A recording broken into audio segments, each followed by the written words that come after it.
July 1944. Southern England was a hive of activity, but inside one canvas command tent the air was thick with tension. General Dwight D. Eisenhower, the supreme commander of Allied forces, stood over a battered wooden table, his eyes fixed on a set of deployment orders that could change the course of the war, or ignite a crisis no one wanted to face. Outside, the sounds of war preparation echoed, engines revving, boots stomping, the metallic clatter of weapons and gear. But Eisenhower's mind wasn't on tanks or artillery. He was fixated on a single man who could build anything anywhere under any conditions. They were the Number Two Construction Battalion, a unit of black Canadian engineers whose skills were legendary.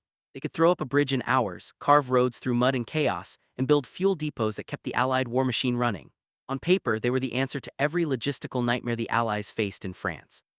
But Eisenhower hesitated, not because he doubted their abilities. His own staff called them the best engineers in the entire Allied force. The real problem was something far more explosive than enemy fire. These men were black, and the American military was still shackled by the iron grip of segregation. Even in the middle of a world war, the U.S. Army enforced Jim Crow with a vengeance. Black American soldiers were kept in separate units, given the worst jobs, and often faced violence from their own supposed allies. Now Eisenhower was being asked to send a battalion of black Canadians, men who answered to Canadian officers who ate and slept alongside white soldiers who were treated as equals, straight into the heart of a military system that saw their very existence as a threat. The stakes couldn't have been higher. The Allied advance after D-Day was grinding to a halt. Roads were collapsing, bridges were blown, and supply lines were choking. Every day of delay gave the Germans more time to regroup. Eisenhower knew that the Number Two Construction Battalion could turn the tide, but he also knew that sending them into the American-controlled sectors of France could spark racial violence, mutiny, or worse. His officers argued late into the night. British commanders begged for the battalion's help, desperate to keep the advance moving. American liaisons warned of trouble if black soldiers were seen working as equals. The fear wasn't about the enemy, it was about the deep, ugly divisions within the Allied ranks themselves. Eisenhower faced a choice that no military manual could prepare him for. Would he risk the unity of the Allied forces to unleash the battalion's unmatched skills? Or would he let prejudice and politics cripple the very mission he was fighting to win? The answer would reveal not just the hidden fractures in the Allied command, but a truth about America that many would rather ignore. And as the hours ticked by, the fate of the war and the future of military integration hung in the balance. The summer of 1944 was supposed to be the Allies' moment of triumph. After the storm of D-Day, American and Allied troops had clawed their way onto the beaches of Normandy, breaking through Hitler's Atlantic Wall in a display of raw courage and firepower. But as the world cheered the victory, a new and unexpected crisis was brewing just behind the front lines, one that threatened to bring the entire Allied advance to a grinding halt. The problem wasn't the enemy. It was the land itself. Normandy's roads, battered by years of war and weeks of relentless rain, were turning into rivers of mud. Heavy American tanks and supply trucks sank axle-deep, stuck for hours or even days. Bridges already weakened by German demolitions collapsed under the weight of the advancing army. Convoys carrying fuel, ammunition, and food, the lifeblood of the war effort, were stranded, sometimes within sight of the front. Every hour lost meant another chance for German forces to regroup, reinforce, and strike back. The numbers were staggering. The Allied armies needed 50 miles of new roads built every single week just to keep moving. Hundreds of bridges had to be repaired or rebuilt. Fuel depots had to be constructed from scratch, capable of holding millions of gallons to feed the insatiable appetite of Patton's tanks and Eisenhower's trucks. The engineers already in France were working themselves to exhaustion, pulling 18-hour shifts, but it wasn't enough. The advance was slowing, and the window of opportunity was closing fast. American commanders sent desperate messages up the chain of command. We need more engineers, we need more men, we need miracles. The fate of the entire campaign was suddenly hanging by a thread, not because of German resistance, but because the roads and bridges of France were falling apart faster than they could be rebuilt. The world's most powerful armies were being held hostage by mud, rain, and shattered infrastructure. And yet, the solution was sitting just across the English Channel, waiting for orders that never seemed to come. The Number Two Construction Battalion, over 600 black Canadian engineers trained for exactly this kind of crisis, remained idle in their barracks. They had spent 2 years mastering the art of combat engineering, building Bailey bridges strong enough to carry 40-ton tanks, grading miles of road in a single day, constructing fuel depots that could keep the entire Allied force moving. They were ready, their equipment was packed, and their skills were unmatched. But politics, not logistics, kept them sidelined. For the American military, the idea of black soldiers working as equals, commanding white troops, and earning the respect of Allied officers was more than controversial, it was explosive. The U.S. Army's strict segregation policies clashed head-on with the desperate needs of the battlefield. Every day the battalion waited in England, the crisis in Normandy grew worse. Every day the cost of hesitation mounted, not just in lost time but in lost lives. The world was watching. The Allies had promised liberation, freedom, and equality, but behind the headlines the reality was far more complicated. The question was no longer just about winning the war. It was about what kind of victory America and its allies would claim and what price they were willing to pay to get there. Who were these men, waiting in the shadows while the Allied advance teetered on the edge? The Number Two Construction Battalion was no ordinary unit. They were a force built from necessity and forged by exclusion, a battalion of black Canadian engineers, the only one of its kind in the entire Canadian military. Their story was a paradox, the Allies' secret weapon, yet also their most controversial. Long before they landed in Europe, these men had already fought a battle just to wear the uniform.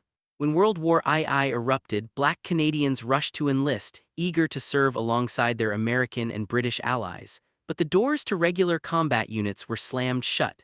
The message was clear: you're good enough to build but not to fight. So, the Number Two Construction Battalion was reborn, echoing a legacy that stretched back to World War I, when black Canadians were first allowed to serve, but only with shovels and hammers, not rifles. Yet what the military saw as a limitation, these men turned into superpower. The battalion was packed with skilled tradesmen, railway workers, miners, loggers, and heavy equipment operators. They knew how to tame wild land, move mountains, and build the impossible. In civilian life, they had built Canada's railroads and factories. In uniform, they became the backbone of Allied logistics, able to throw up a bridge in hours or carve a road through the worst terrain in record time. But there was a catch. Their excellence was undeniable, but their skin color made them a political lightning rod. The Canadian military, at least on paper, didn't segregate its troops. Black and white Canadians trained together, ate together, and answered to the same officers. But the American military was a different world, one where Jim Crow laws followed soldiers across the Atlantic, and where the sight of black men in positions of authority could spark outrage or even violence. For U.S. commanders, the Number Two Construction Battalion was both a dream and a nightmare. On one hand, they were the answer to every logistical crisis. On the other, their presence threatened to expose the deep racial fault lines running through the Allied ranks. What would happen if American troops saw black Canadians being treated as equals? What if black sergeants gave orders that white soldiers followed? The fear wasn't just about discipline, it was about the very image of the American military and the uncomfortable questions it raised. So the battalion waited. Their tools were packed, their training complete, their spirits restless. They listened to the news from France, knowing they could make a difference, but forced to sit on the sidelines because of a prejudice that had nothing to do with their abilities. Every day, the crisis in Normandy grew worse. Every day, the battalion's frustration burned hotter. The irony was impossible to ignore. The Allies were fighting a war against fascism and hate, promising freedom and equality to the world. Yet here was a unit of black engineers, ready, willing, and able, kept in reserve not by enemy fire but by the invisible walls of racism. The Number Two Construction Battalion had everything the Allies needed, except the one thing that mattered most to the American command: white skin. As the days dragged on, the question grew louder. How long could the Allies afford to ignore their own best hope for victory? And what would it take to finally unleash the battalion no one wanted to use but everyone desperately needed? The Number Two Construction Battalion's greatest challenge wasn't the mud of Normandy or the threat of German artillery. It was the invisible, suffocating shadow of segregation that stretched all the way from the American South to the battlefields of Europe. For the U.S. military, Jim Crow wasn't just a set of laws, it was a way of life, enforced with an iron fist even thousands of miles from home. And now, that system was about to collide with a battalion that defied every rule. In Canada, the official policy was clear: black and white soldiers served together, at least on paper. There were no colored-only barracks, no separate mess halls, no rigid lines drawn through every aspect of daily life. But for American troops, the reality was starkly different. Segregation was the law of the land, and it followed them overseas. Black American soldiers were kept in separate units, given the most dangerous and thankless jobs, and denied the respect and recognition their service deserved. Even in England, far from the Deep South, black GIs faced violence, humiliation, and open hostility, not just from civilians but from their own supposed brothers-in-arms. The arrival of the Number Two Construction Battalion threatened to blow this uneasy system wide open. Rumors spread quickly through the ranks: there's a unit of black Canadians coming, they eat with white soldiers, they answer to their own officers, they're treated like equals. For some, it sounded like progress. For others, it was a direct challenge to everything they'd been taught about race and authority. Tension simmered just below the surface. In the weeks before the battalion's deployment, violence between black and white American troops in England was already on the rise.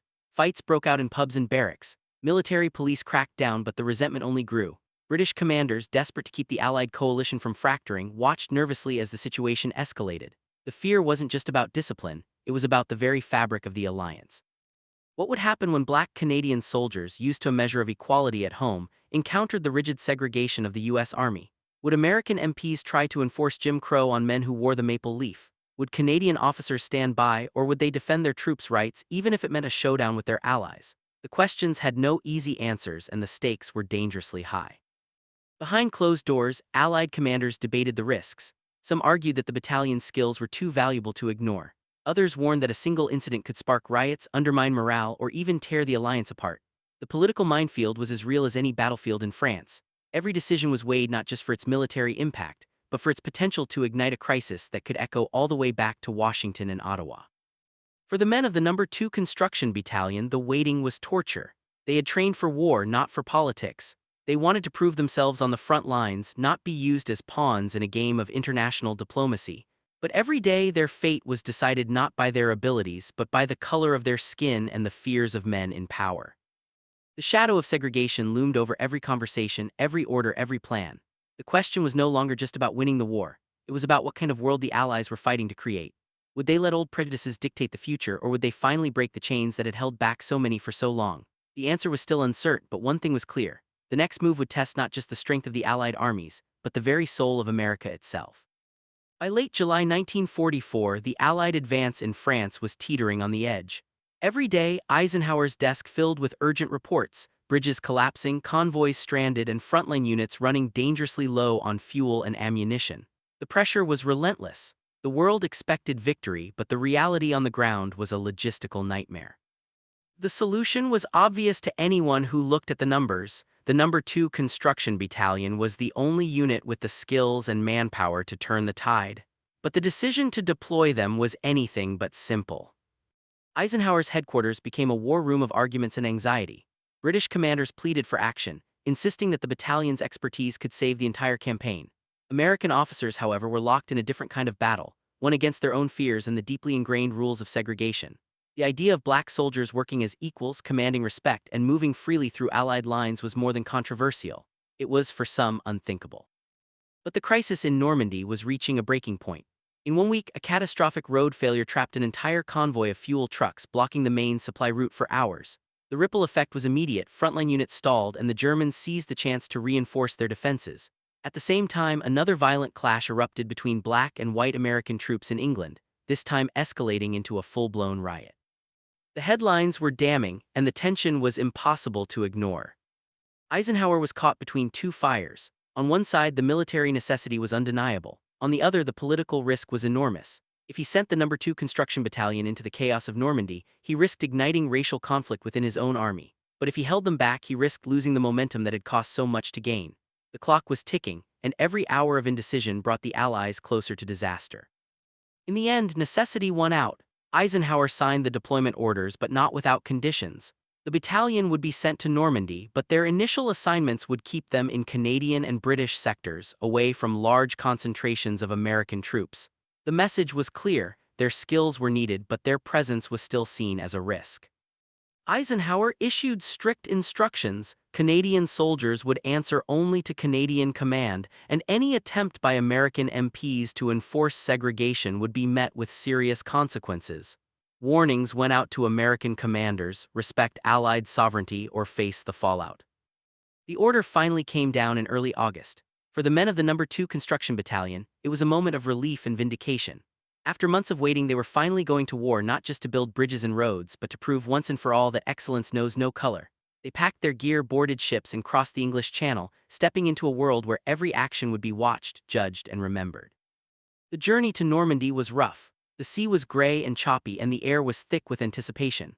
As the battalion landed on the battered beaches, the scale of destruction was overwhelming: wrecked vehicles, shattered buildings, and the lingering smell of smoke and death. But there was no time for hesitation. Within hours, they were given their first assignment: rebuild a critical bridge that Allied engineers said would take 5 days. Captain Daniel Wilmot, the battalion's commanding officer, promised to do it in 3. The stakes had never been higher. The world was watching, and the future of the Allied advance depended on what happened next. The reluctant order had been given, but the real test was just beginning. Would the Number Two Construction Battalion rise to the challenge, or would the weight of prejudice and expectation prove too much to bear? The answer would echo far beyond the battlefields of France, shaping the legacy of the war and the meaning of American victory for generations to come. The moment the Number Two Construction Battalion set foot on French soil, the world changed, though not in the way the headlines would ever tell. The battered beaches of Normandy were still haunted by the ghosts of D-Day, but for these black Canadian engineers, the real battle was just beginning. Their mission was clear: rebuild what the war had shattered and do it faster than anyone thought possible. But every hammer swing, every bolt tightened, was also a challenge to the unspoken rules that had kept them sidelined for so long. Their first assignment was a test that would have broken lesser units. A vital bridge over the Orne River had been blown to pieces by retreating German forces. Allied engineers estimated it would take at least 5 days to replace, but Captain Daniel Wilmot, the battalion's unflinching leader, promised his men would do it in 3. Some doubted him, others whispered that it was impossible. But the battalion had spent years preparing for moments exactly like this, moments when failure was not an option. The work began before the sun had fully risen. Bulldozers roared to life, clearing debris under the constant threat of German artillery. Graders shaped the muddy banks, while teams of welders and carpenters assembled massive Bailey Bridge sections with a speed that left onlookers stunned. The men worked in shifts, barely stopping to eat, driven by a sense of purpose that went far beyond the orders on paper. Every hour shaved off the schedule was a message to the world: we belong here. Private James Robinson, just 22 years old, became a symbol of that determination. Under fire, he moved with a calm that inspired everyone around him, bolting steel beams together as shells exploded nearby. When the bridge was finally completed on time as Wilmot had promised, the first Allied convoy thundered across, and the sound was more than just victory. It was proof that the so-called impossible was now reality. Word spread like wildfire. The Number Two Construction Battalion had done in 3 days what others said would take 5. British and Canadian commanders took notice, and soon the battalion was being requested by name for the hardest, most urgent jobs. They cleared and graded 12 miles of road in just 36 hours, working through rain and mud that stopped other units cold. They built a fuel depot capable of storing 500,000 gallons, keeping the Allied advance moving when every drop counted. But the price of excellence was steep. The battalion worked 16 to 18 hours a day, often under fire. Several men were wounded, and some, like Private Robinson, paid the ultimate price. Yet even in the face of loss, the battalion refused to slow down. When Robinson was killed by a German shell, his crew finished the bridge ahead of schedule in his honor, knowing that was what he would have wanted. Their reputation grew with every project. British Royal Engineers, known for their own high standards, openly admired the battalion's skill and speed. Canadian officers felt a surge of pride, seeing their countrymen excel under the harshest conditions. Even some American commanders, initially skeptical, began to acknowledge the battalion's value, though not all were comfortable with what it meant for the old order. The Number Two Construction Battalion was no longer just a solution to a logistical crisis. They had become a living challenge to the prejudices that had kept them in the shadows. Every bridge, every road, every depot was a statement: talent and determination can't be segregated. The impossible had been proven, and the world was starting to take notice. As the Number Two Construction Battalion's reputation soared, so did the tension simmering beneath the surface of the Allied war effort. Their success was undeniable, but it was also a direct challenge to the status quo, one that some American officers found hard to accept. The battalion's presence in France was more than a logistical solution. It was a living, breathing contradiction to the deeply rooted segregation that defined the U.S. military at the time. The battalion's daily reality was a tightrope walk between triumph and trouble. On the ground, their work was indispensable. British and Canadian commanders requested them for the toughest jobs, and even skeptical American officers had to admit that these men delivered results no one else could match. But off the battlefield, the old rules of segregation still tried to assert themselves. American military police, trained to enforce Jim Crow even on foreign soil, sometimes attempted to bar black Canadian soldiers from cafes, shops, or even mess halls where white troops gathered. One incident in a small French village nearly exploded into disaster. A black Canadian soldier, exhausted from a day of backbreaking work, sat down in a cafe with his white comrades and local French civilians. An American MP stormed in, demanding the black soldier leave, insisting the cafe was for whites only. The tension in the room was electric. A Canadian officer immediately intervened, standing his ground and declaring that Canadian soldiers followed Canadian law, not American segregation. Voices rose, fists clenched, and for a moment it seemed the fragile unity of the Allies might shatter right there in a French café. Only the arrival of a senior British officer who sided with the Canadians prevented the situation from spiraling out of control. These confrontations were more than just isolated incidents. They were a mirror held up to the Allied cause. The world was watching the United States, the self-proclaimed leader of the free world, struggle with its own contradictions. How could America fight for freedom and democracy abroad while denying basic rights to its own soldiers? The presence of the Number Two Construction Battalion forced everyone to confront this uncomfortable truth. But the battalion's impact went even deeper. For Black American troops, still confined to segregated units and denied respect, seeing Black Canadians working as equals was both inspiring and painful. Some wrote in their journals about the hope it gave them, proof that equality was possible even if it was still out of reach at home. For German prisoners of war, the sight of Black soldiers in command positions shattered years of Nazi propaganda about racial superiority. Some POWs later admitted that working under the battalion's leadership forced them to question everything they'd been taught. The battalion's achievements became impossible to ignore. They built over 100 miles of roads, repaired bridges that carried entire armies, and constructed supply depots that kept the Allied advance alive. Their work was so efficient that military analysts calculated they accomplished in days what would have taken other units weeks.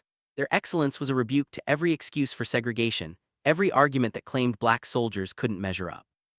Yet the battalion's triumphs came at a cost. The relentless pace, the constant need to prove themselves, and the sting of discrimination wore on the men. But they pressed on, driven by a determination to succeed not just for themselves but for everyone who would come after them. Their story was a testament to the power of resilience and a challenge to a nation that still struggled to live up to its own ideals. The uncomfortable truths exposed by the Number Two Construction Battalion couldn't be buried. Their legacy was a question America would have to answer. Would the country continue to cling to the old ways, or would it finally recognize the value of every soldier regardless of color? The answer would shape not just the outcome of the war but the future of the United States itself. When the guns finally fell silent in Europe, the Number Two Construction Battalion had built more than bridges and roads. They had built a legacy that challenged the very foundation of the Allied cause. But as the world celebrated victory, the men who helped make it possible returned home to a reality that was as cold and unyielding as the steel they'd worked with.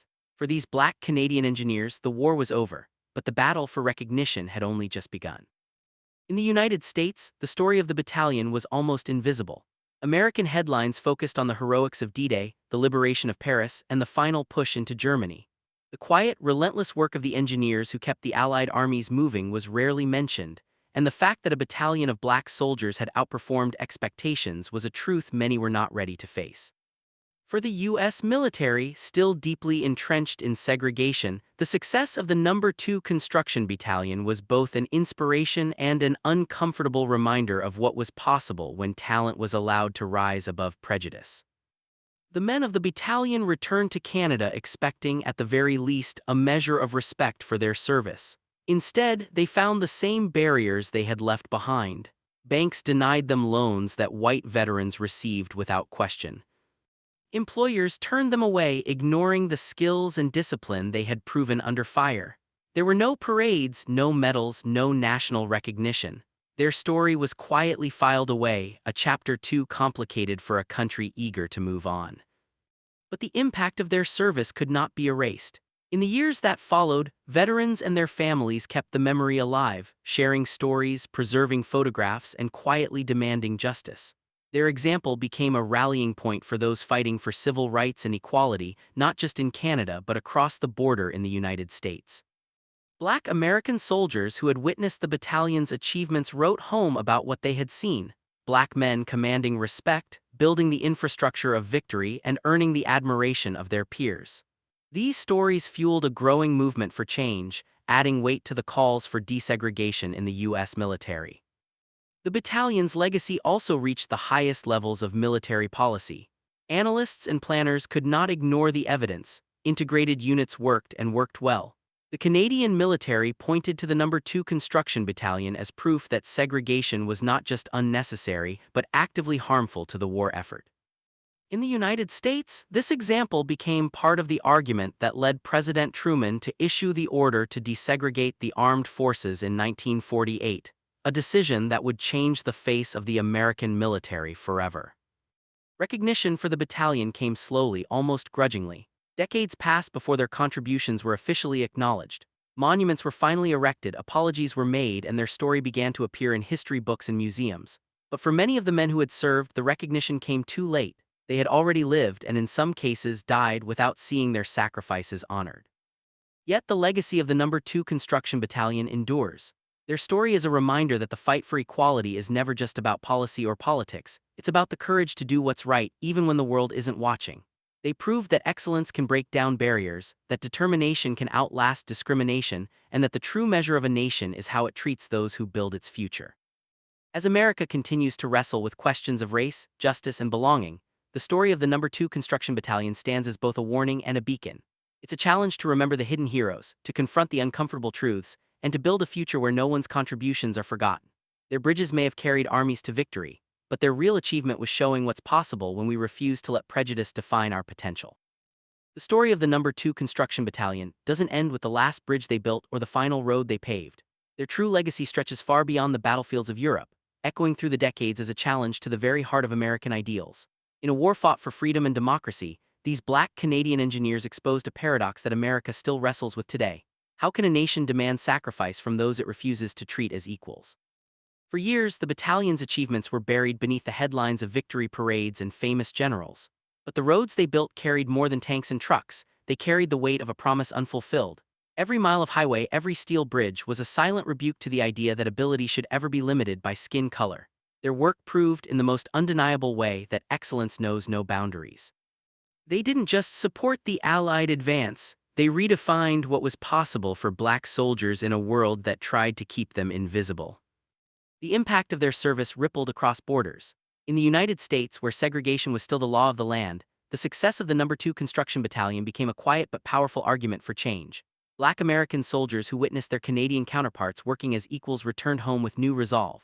Their stories, shared in letters and whispered in barracks, fueled the growing movement for civil rights and military integration.